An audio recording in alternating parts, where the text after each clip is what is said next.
Hello दोस्तों, welcome back to Hindi वार्ता साहित्य चैनल में आपका स्वागत है। तो आज हम करने वाले हैं शुक्ल की पुस्तक से प्रकरण 2। इससे पहले हम ऑलरेडी भूमिका को देख चुके हैं, विषय वस्तु को देख चुके हैं, हम प्रकरण 1 को भी पढ़ चुके हैं। हम आचार्य रामचंद्र शुक्ल की पुस्तक को आदि से अंत तक पूरा कंप्लीट करने वाले हैं। तो चलिए जल्दी से वीडियो को शुरू करते हैं। शुक्ल को पढ़ना बहुत ज़रूरी है अगर आप हिंदी साहित्य पढ़ते हैं। तो चलिए टाइम ना वेस्ट करते हुए जल्दी से इसको करते हैं। प्रकरण 2 है आपका अपभ्रंश काव्य। आचार्य रामचंद्र शुक्ल की जब से प्राकृत बोलचाल की भाषा ना रह गई तभी से अपभ्रंश साहित्य का आविर्भाव समझना चाहिए। पहले जैसे गाथा या गाहा कहने से प्राकृत का बोध होता था, वैसे ही पीछे दोहा या दुहा कहने से किसका बोध होता था? अपभ्रंश का, या फिर लोक प्रचलित काव्य भाषा का बोध होने लगा। इस पुरानी प्रचलित काव्य भाषा में क्या था? नीति थी, श्रृंगार, वीर आदि कविताएं तो चली ही आती थी। जैन और बौद्ध धर्माचार्य जो भी जैनीय थे या जो भी बौद्ध धर्म के जो आचार्य थे, उन्होंने अपने मतों की रक्षा और प्रचार के लिए इसमें उपदेश आदि की रचना भी करते थे। प्राकृत से बिगड़कर जो रूप बोलचाल की भाषा में ग्रहण किया गया, ठीक है, प्राकृत क्या है? अपभ्रंश का ही एक रूप जो है वो आपका प्राकृत है, यानी कि प्राकृत क्या है? अपभ्रंश का दूसरा नाम ही प्राकृत है, ठीक है। तो बोला प्राकृत से बिगड़कर जो रूप बोलचाल की भाषा में ग्रहण किया गया वही आगे चलकर कुछ पुराना सा पड़ गया और काव्य रचना के लिए रूढ़ हो गया, है ना। अपभ्रंश नाम उसी समय से चला जब तक भाषा बोलचाल में थी, ठीक है। बोला अपभ्रंश नाम कब से चला था? जब से आपकी, बोला जब तक भाषा बोलचाल में थी। अब तब तक भाषा या फिर देश भाषा ही कहलाती रही। जब वह साहित्य की भाषा हो गई तब उसके लिए अपभ्रंश शब्द का व्यवहार होने लगा। इन्होंने क्या कहा है? कहते हैं आचार्य रामचंद्र शुक्ल कहते हैं कि काव्य, क्या कहा इन्होंने कि बोला प्राकृत से जो रूप बिगड़ गया था ना, बोलचाल की भाषा में उसको ग्रहण किया गया, वह भी आगे चलकर कुछ और पुराना पड़ गया। अब काव्य रचना के लिए रूढ़ सा हो गया, ठीक है, काव्य रचना उसमें अच्छे से नहीं हो पा रही थी। अपभ्रंश नाम उसी समय से चला है जब तक भाषा बोलचाल में थी, तब तक वह भाषा या फिर देश भाषा भी कहलाती रही। जब वह भी साहित्य की भाषा में हो गई तब उसके लिए अपभ्रंश शब्द का फिर क्या होने लगा? व्यवहार होने लगा। आगे देखते हैं। भरत मुनि जो कि विक्रम की 3री शताब्दी ने अपभ्रंश नाम ना देकर, है ना, वैसे तो आपको पता है कि भरत मुनि का जो समय है क्या है? भरत मुनि जो है ये 2री शताब्दी के कवि माने जाते हैं आपके, ठीक है, भरत मुनि, है ना। पर आचार्य रामचंद्र शुक्ल जो है इन्होंने कहा है कि विक्रम की बात करते हैं, क्योंकि आचार्य रामचंद्र शुक्ल ने अपना जो भी समय दिया है वो विक्रमी संवत में ही दिया है, ठीक है। तो भरत मुनि कहते हैं कि विक्रम की 3री शताब्दी में अपभ्रंश नाम ना देकर लोक भाषा को देश भाषा ही कहा है, ठीक है, कि भरत मुनि ने अपभ्रंश अपना विक्रम की 3री शताब्दी में, ठीक है, इनका ग्रंथ कौन सा है? भरत मुनि का नाट्य शास्त्र, है ना, कि अपभ्रंश नाम ना देकर लोक भाषा को भरत मुनि ने क्या नाम दिया था? तो इन्होंने नाम दिया था देश भाषा। वर रुचि के प्राकृत प्रकाश में भी अपभ्रंश का उल्लेख नहीं है, ठीक है, वर रुचि के प्राकृत प्रकाश में भी अपभ्रंश का उल्लेख नहीं है। अपभ्रंश नाम पहले पहल बल्लभी के राजा धारसेन के द्वितीय शिलालेखों में मिलता है। अच्छा, हमने यहाँ पर क्या कहा? बहुत अच्छा यहाँ प्रश्न भी है, ठीक है ना।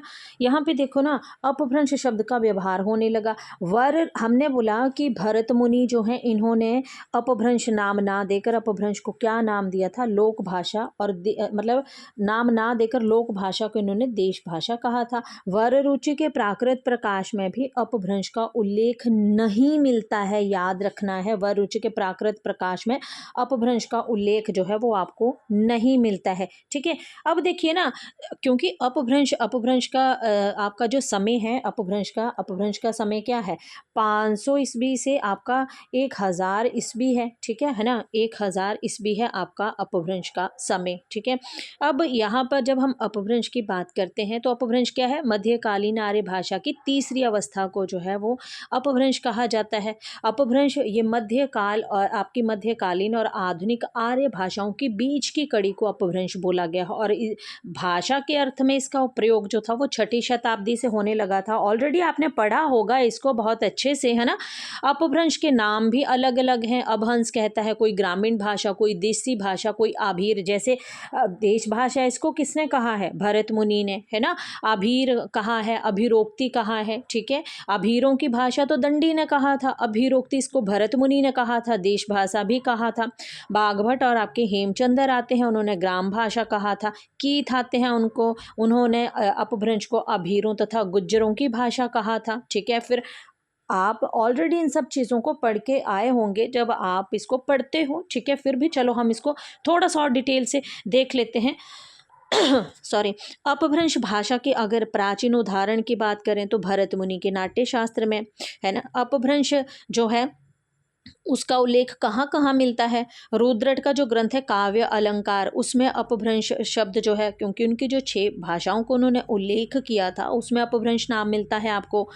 आपके दामोदर पंडित का उक्ति व्यक्ति प्रकरण है, ठीक है, उसमें जो उन्होंने कौशल की भाषा जो थी प्रयोग की थी उसको उन्होंने अपभ्रंश नहीं बल्कि अपभ्रष्ट जो था वो कहा था, ठीक है ना। उसके बाद स्वयंभू ने अपभ्रंश को अपनी रामायण में अबहत कहा था, है ना।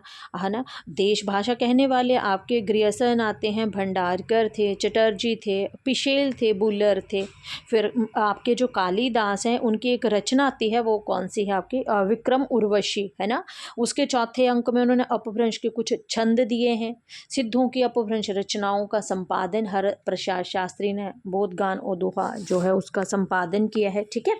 खैर ये तो बात थी अपभ्रंश की। यहाँ पे कंसेप्ट इसलिए बता रही हूँ आपको कि आपको याद रखना है कि जहाँ पर मैं जितना हमने अभी किया, दंडी ने अपभ्रंश का प्रयोग किया, स्वयंभू ने अपभ्रंश शब्द प्रयोग किया है, रुद्रट ने भी, आपके भरत मुनि ने भी।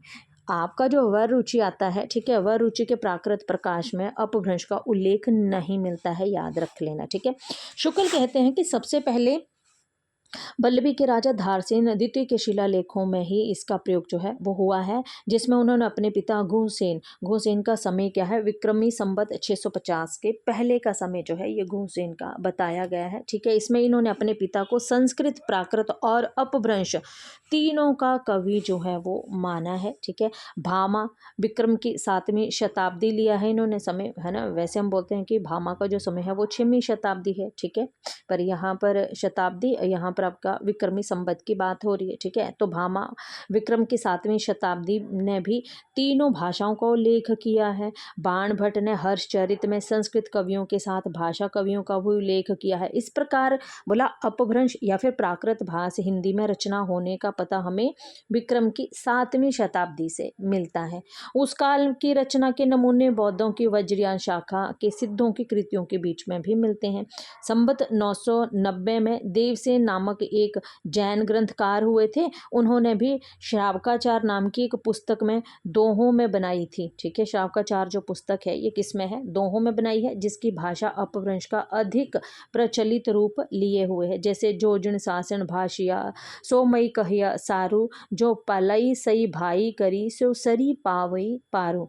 इन्हीं देवसेन ने दव सहाब प्रयास यानी कि द्रव्य स्वभाव प्रकाश नामक एक और ग्रंथ दोहों में बनाया था, जिसका पीछे से माइल धवन ने गाथा या साहित्य की प्राकृत में रूपांतर किया था। इसके पीछे तो जैन कवियों की भी बहुत सी रचनाएं आपको देखने को मिलती हैं। चलिए देखते हैं, जैसे श्रुति पंचमी कथा आपकी योग सार है, जस चरयु है, अणय कुमार चरयु इत्यादि रचनाएं। अब बात बोला ध्यान देने वाली तो ये है कि अधिकतर चौपाई दोहे की पद्धति जो है वो ग्रहण की हुई है। जो भी मतलब जो भी बोला चरित्र काव्य या आख्यान लिखे गए हैं ना, उनमें अधिकतर चौपाइयाँ और दोहों की पद्धति को ही जो है वो लिया गया है। पुष्पदंत संवत 1029 के आदि पुराण और उत्तर पुराण, ये जो आप एक ग्रंथ पढ़ते हो, इनका 63 गुण पुरुष महा अलंकार जो इनका एक आता है ना, उसका पूरा नाम क्या है? महापुराण, जो इनकी एक रचना है 63 महापुरुष गुण अलंकार,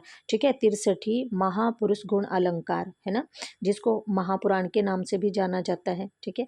वही जो रचना है उसी के ही ये 2 भाग हैं आपके कौन से? आदि पुराण और उत्तर पुराण, है ना। ये जो आपका इनका महापुराण जो इनकी रचना आती है महापुराण, ठीक है। इसमें याद रखिएगा कितनी संधियां हैं, इसमें 102 इसमें संधियां हैं, ठीक है। और 63 पुरुषों के जीवन चरित्र का वर्णन इसमें किया गया है। इसी के 2 भाग हैं आपके आदि पुराण और उत्तर पुराण। बहुत पूछा जाता है ये प्रश्न भी आपसे, ठीक है। अच्छा, बोला ये भी चौपाइयों में है। उसी काल के आसपास का जसहर चरियु, जिसका अन्य नाम यशधर चरित्र है, वो भी चौपाइयों में रखा गया है। विणु धवलई सई की हलई, विणु जिवेण दई की चलई, विणु जिवेण मुख को पावई, तुम्हारी रिसु की अपई आवई। अब बोला चौपाई दोहे की ये परंपरा हमें आगे भी मिलती है। आगे कहाँ पर? बोला सूफियों की प्रेम कहानियों में, जैसे तुलसी का रामचरितमानस, छत्र प्रकाश व्रजविलास, संवल सिंह चौहान के महाभारत इत्यादि अनेक आख्यानों में आपको क्या मिलता है? चौपाई और दोहे की परंपरा मिलती है। बौद्धों की बात करें तो बौद्ध धर्म विकृत होकर वज्रयान संप्रदाय के रूप में देश के पूर्वी भागों में बहुत दिनों तक चला आ रहा है। अब बौद्ध धर्म जो था बोला वो थोड़ा सा विकृत हो गया और वज्रयान के रूप में देश के किस भाग में? तो ये पूर्वी भाग में चला गया। इन बौद्ध तांत्रिकों के बीच वामाचार अपनी चरम सीमा को पहुंच गया था, क्योंकि आपके जो ये सिद्ध थे ना, ठीक है ना, क्योंकि सिद्धों में भोग विलास की जो प्रवृत्ति थी ना सबसे ज़्यादा देखने को मिलती थी आपके जो सिद्ध थे, ठीक है ना। डोमिनी स्त्री का भोग करना, है ना, क्योंकि ये अपनी साधना का एक अभिन्न अंग मानते थे, ठीक है। ये जो आपके सिद्ध थे, ठीक है ना, क्योंकि बौद्ध साहित्य आगे चलकर 2 शाखाओं में बंट गया था ना आपका, हीनयान और महायान। जिसमें हीनयान था जिसमें सिर्फ साधु लोग ही आते थे, महायान था जिसमें सभी लोगों को शामिल होने की अनुमति थी, है ना। फिर महायान से ही तो आपका वज्रयान और सहजयान 2 शाखाएं निकली थी। फिर वज्रयान से आपके सिद्ध और नाथ निकले थे, सहजयान से आपके जैन निकले थे। सिद्धों में तंत्र साधना पर सिद्ध बहुत बल देते थे, शिव शक्ति के युगल रूप की उपासना करते थे, जाति और वर्ण का विरोध करते थे, ब्राह्मण और वैदिक धर्म का खंडन करते थे। पंचमकार की प्रवृत्ति भी आपको पता है सिद्धों में ही पाई जाती है। पंचमकार में आपका क्या क्या आता था? आपका मांस मछली मदिरा, एक मिनट, आपका मांस मछली मदिरा मुद्रा और मैथुन, है ना। नीति या आचार संबंधी जो साहित्य उपदेश दिए गए थे वो भी आपके सिद्धों में ही दिए गए थे। और इनकी जो साधना का केंद्र था वो पूर्वी भाग था, है ना। बोला इन तांत्रिक इसलिए इनको बोला गया है, ठीक है ना, क्योंकि ये अपनी पूजा साधना जो भी करते थे ना, चमत्कार करना जो था इनमें पाया जाता था। चमत्कार की भावना एक आपके कबीर में, ठीक है, और दूसरा आपके जो ये सिद्ध आते हैं, ठीक है, इन दोनों की ही विशेषता है, ये याद रखिएगा आप, ठीक है। बोला 84 अब बिहार से लेकर आसाम तक फैले हुए थे, ये सिद्ध कहलाते थे। 84 सिद्ध इन्हीं में हुए थे जिनका परंपरागत स्मरण जनता को अब तक है। इन तांत्रिक योगियों को लोग अलौकिक शक्ति संपन्न समझते थे। ये अपनी सिद्धियों और विभूतियों के लिए प्रसिद्ध थे। कौन? आपके जो सिद्ध थे, ठीक है। राजशेखर ने कर्पूर मंजरी और भैरवा नंद के नाम से एक ऐसे ही सिद्ध योगी का समावेश भी किया है। इस प्रकार जनता पर इन सिद्ध योगियों का प्रभाव विक्रम की 10वीं शताब्दी से ही पाया जाता है, ठीक है ना। तो सिद्ध और नाथों का समय, सिद्धों और योगियों का समय जो है, सिद्ध योगियों का समय जो है ये विक्रम की 10वीं शताब्दी से, ठीक है। अच्छा, जो मुसलमानों के आने पर पठानों के समय तक कुछ ना कुछ बना रहा। बिहार के नालंदा और विक्रमशिला नामक प्रसिद्ध विद्यापीठ इनके ही अड्डे रहे थे, ठीक है। आपको तो देखो 2-2 प्रश्न यहाँ से मिल रहे हैं। आप पेपर 1 में भी आपका नालंदा विक्रमशिला विश्वविद्यालय, वहाँ से आपसे प्रश्न पूछे जाते हैं, ठीक है, कि कौन सा जो मतलब विद्वान है इसने कहाँ से शिक्षा ग्रहण की है, ठीक है। चलिए, बख्तियार खिलजी ने इन दोनों स्थानों को जब उजाड़ा तब से ये तितर वितर हो गए। बहुत से भोट आदि अन्य देशों को भी चले गए। 84 सिद्ध जो हैं आपके, इनके नाम यहाँ पे दिए हैं, आप देख लीजिएगा। लुइपा, लिलिपा, विरूपा, डोम्बिपा, शबरीपा, सरहप्पा, कंकालिपा, मीनिका, गोरक्षा, चौरंगीपा, बणिपा, शांतिपा, तंतीपा, चमरीपा, पा इनके जो थे ना ये लगता था, क्योंकि पा जो था ये मतलब इनका क्या था, इनको ये कहते थे आदर सूचक, ठीक है। 84 सिद्धों में ये भी याद रखना है कि 80 इनमें सिद्ध थे, ठीक है। 4 जो थी इनमें योगिनियाँ थी, है ना, ठीक है। सिद्ध योगिनियाँ जो होती हैं, ठीक है ना, मतलब फीमेल थी 4, ठीक है, वो भी याद रख लीजिएगा। पा जो था बोला आदर, आदरार्थ पाद शब्द है। इस सूची के नाम पर कालक्रम से नहीं है, इनमें से कई समसामयिक भी थे। वज्रयान में जो योगी सिद्ध के नाम से प्रसिद्ध हुए थे, वे अपने मत का संस्कार जनता पर भी डालना चाहते थे। इसे वे संस्कृत रचनाओं के अतिरिक्त अपनी बानी अपभ्रंश मिश्रित देश भाषा या काव्य भाषा में भी बराबर सुनते रहते थे।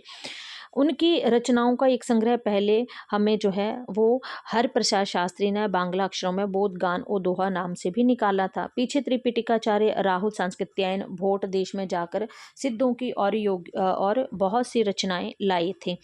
सिद्धों में सबसे पुराने आपके सरहप्पा हैं, जिनको सरोज वज्र के नाम से भी जाना जाता है, जिनका समय विनयतोष भट्टाचार्य ने विक्रमी संवत यानी कि 690 ईस्वी जो है वो स्वीकार किया है। किसने? ये आपके विनयतोष भट्टाचार्य हैं। अच्छा, आगे आप देख लीजिएगा पंडित सैला, यहाँ से आप ना पढ़ लीजिएगा इनको। यहाँ पे मैं इसको थोड़ा रख देती हूँ, अगर आप इसको पढ़ना चाहें तो। ये पंक्तियाँ हैं यहाँ पे आपको दी गई हैं जो कि इम्पॉर्टेंट है, आती हैं एग्जाम में। अभी भी ये वाला प्रश्न आपको ऐसे ही उठा लिया गया था। पंडित सैला सब वखाइना है ना, एक आपको जो था वो कणहप्पा का उठाया गया था। ठीक है, तो इसको देख लीजिएगा, इम्पॉर्टेंट है ये, है ना।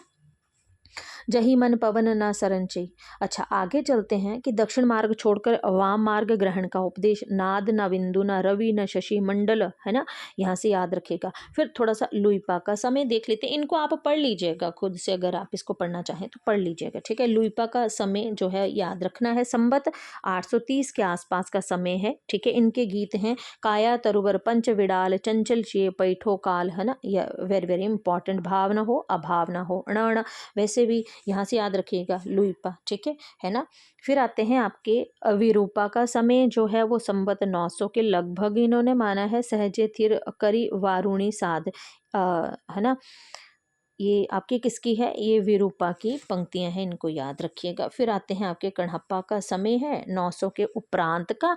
इनकी ये वाली पंक्ति पूछी गई थी, है ना, एकाणा किज्जय मंत्रणा, है ना, ये वाली पंक्ति जो थी ऐसे ही सेम टू सेम उठा ली गई थी आपके नेट के एग्जाम में। इसको भी आप देख लीजिएगा। ठीक है, चलिए आगे देखें कि बोला जिमी, ये भी आई हुई है आपकी, जिमी लोण बिलिज्जा पानी है तिमी धारिणी, है ना, ये वाली पंक्ति भी आपकी आई हुई है एग्जाम में। तो इंपॉर्टेंट पंक्तियां हैं, याद रखिए। जब आप पांडे एंड पांडे की बुक कब पढ़ते हो वहां पर भी आपको इन शॉर्ट मिल जाती हैं। ठीक है, चलिए वज्रयानियों की योग तंत्र साधनाओं में मध्य तथा स्त्रियों का विशेषतः डोमिनी रजकी आदि का अबाध सेवन एक आवश्यक अंग था। ठीक है, ये लोग डोमिनी स्त्री का, डोमिनी क्या होती है? वैश्या को बोला जाता है डोमिनी। ठीक है ना, इन स्त्रियों का भोग ही करते थे। ये इनका कहना था कि अगर हम इनका भोग करेंगे ना तभी हमारी साधना उच्च कोटि की होगी, है ना। इसी भोग प्रवृत्ति के कारण नाथ इनसे अलग भी हो गए थे। ठीक है, नाथों ने डोमिनी स्त्री का भोग नहीं किया था, बल्कि इन्होंने नारी की निंदा की थी, जो आपके नाथ थे। नारी निंदा का सबसे ज्यादा उल्लेख नाथ पंथ में ही आपको देखने को मिलता है, क्योंकि ये जो नाथ थे ये ज्ञान निष्ठा को महत्व देते थे, है ना, गुरु को विशेष महत्व देते थे। हठी थे ये, हठ इनमें बहुत था। नाथों का रूखापन और गृहस्थ के प्रति अनादर ही तो इनकी पतन का कारण भी बना था, है ना। हठ कौन होते हैं? जो हठी हैं। अभी जैसे अभी महाकुंभ लगा है ना आपका, ठीक है, उसमें भी आपने देखा है, मतलब ऐसे आपके जो कुछ ऐसे संत हैं वहाँ पर, है ना, ऐसा ऐसा हठ है कोई, मतलब उनको हठ करना है, मनाना है उनको, बस हठ ही हैं वो, उनको हठ करना, अपना हठ करके भगवान को मनाना है उनको, है ना, कि मतलब सब कुछ त्याग चुके हैं, उनको ना जीने का ना उनको मरने का, उनको किसी भी चीज़ का कोई डर नहीं है ना। हठ है उनका, कोई कांटों पे लेटेगा, कोई हाथ खड़ा कर रहा है ना, कोई आग में लेट जाता है, मतलब इतने निडर होते हैं ये। ठीक है, चलो अच्छा आ जाओ। नगर बाहिरे डोंबी, तो ये वाली आप याद रखिएगा, इनका समय भी याद रखिएगा, यहाँ से आप इनको पढ़ लीजिएगा। ठीक है ना, यहाँ से देख लीजिएगा इनको, ये इम्पॉर्टेंट है आपकी। नगर बाहिरे, ये है ना, नगर बाहिरे डोंबी तोहरी कुड़िया छोर, है ना, एक जो पद्मा चौष्टी पांखुड़ी, ये गंगा जमुना माझे रे बाही, ये सब इम्पॉर्टेंट है आपका। काया नावड़ी खंटी मन करिवाल सदगुरु बने धर पतवाल, है ना। कपालिका जोगियों से बचे रहने का उपदेश घर में सास ननद आदि देती रहती थी, पर वे आकर्षित होती थी जैसे कृष्ण की और गोपियां होती रहती हैं। ठीक है, राग देश मोह लाई सछार परम, तो इनको आप पढ़ लीजिएगा। ठीक है, आगे इसी ढंग के आपके कुकरीपा आते हैं। कुकरीपा का समय आप याद रखिएगा 900 विक्रमी संवत। ठीक है ना। ये जो है ना आपका नाड़ी शक्ति दियो, ये ना याद रखना है आपने, ये बहुत इंपॉर्टेंट है आपके सारे के सारे। ठीक है, मैं इसलिए नहीं पढ़ रही क्योंकि वीडियो काफ़ी लंबा हो जाएगा। मैं आपको पीडीएफ दे रही हूँ यहाँ पर, अगर किसी को पीडीएफ चाहिए होगी तो मुझे वो टेलीग्राम पे मैसेज कर दे, मैं पीडीएफ भी ऑलरेडी उसको दे दूँगी। ठीक है।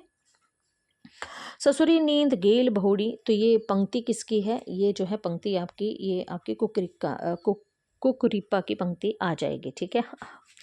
रहस्य मार्गियों की सामान्य प्रवृत्ति के अनुसार सिद्ध लोग अपनी वाणी को ऐसी पहेली के रूप में भी रखते थे जिसे कोई विरला ही सूझ सकता था, ये बूझ सकता था। सिद्ध तंतिपा की अटपटी बानियाँ, ये किसकी है? ये तंतिपा की है। ठीक है। बेंग संसार बाढ़िल जाओ, दुहिल दूध के बेंटे समाओ, बल बियाद गाँव बांझे, पिटा दुहिल एतना सांझे। ठीक है ना। तो चलिए इतना ही करते हैं क्योंकि वीडियो काफ़ी लंबा हो रहा है ना। प्रकरण 2 का पार्ट 2 भी मैं जल्दी ही लेकर आऊँगी। ठीक है ना। और अगर वीडियो पसंद आए तो वीडियो को लाइक और चैनल को सब्सक्राइब ज़रूर कीजिएगा। मिलते हैं नेक्स्ट वीडियो में, तब तक के लिए धन्यवाद।